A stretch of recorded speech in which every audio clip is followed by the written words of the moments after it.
Hey, it's Keith again. I have this philosophy, it's called no dieting. What I mean by that is every diet that you've ever probably participated in, been involved in, see someone else involved in, they probably had some results in the beginning, but in the end they've been incredibly unfulfilled.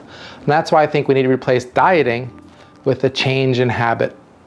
You know, as you look at your life, you look at your family, you look at how you were brought up, raised, eating food. I don't care if it was at your school lunch cafeteria, I don't care if it was what you're gonna have for breakfast, I don't care if you came from a poor background or a rich background. The habits that you have today probably come from your parents, come from your siblings, come from your aunt, uncle, come from somebody, okay?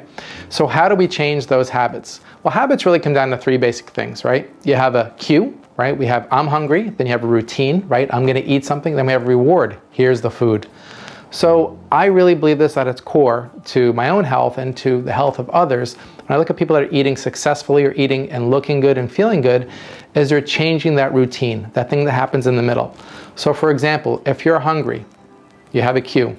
The routine is we're gonna go through the drive-thru. The reward is we're gonna eat some food.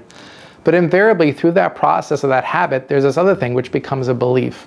So when we go to this cue, we go to this routine, we go to this reward, we're gonna have some changes in our physiology and our psychology and in how we look and how we feel. Food today is relatively inexpensive compared to what we make for a living today. I don't care if you work at a job making $20,000, $30,000, $40,000 a year, relatively speaking, and north of that.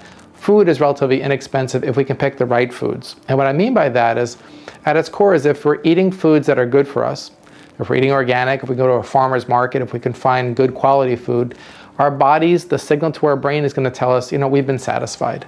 And I think these are the kind of things we need to learn over and over again in our lives, saying, you know, the routine that I've been doing for 5, 10, 15, 20 years needs to change, and this is why. I'll give you a piece out of my own playbook and my own life. You know, growing up in New York, it was predominantly this very Italian neighborhood and very Italian family where we had lots of great Italian food. I don't care if it was lasagna and beyond. So carb diets, or people eating lots of carbs, it doesn't really matter where. If you're from Europe or you're from Asia, whether they have rice or you have pasta, to me it doesn't really matter. But it's starting to look at what were those cues again. You were hungry, what was the routine in your family, what was the reward? So for example, you go out with your friends for dinner. And in your family, you used to always go out and have these multi-course meals, right? So how do we change that? How do you not alienate yourself from your family, yet feel better about yourself? And over the next videos, we're going to talk about what those things are, but start thinking about that today. Start maybe having a little diary, or take a simple piece of paper, start writing down, you know, what is it that you have for breakfast? What is it that you have for lunch? What is it you have for dinner? Or anything in between. And start writing down what you're eating and start thinking about why you're eating that.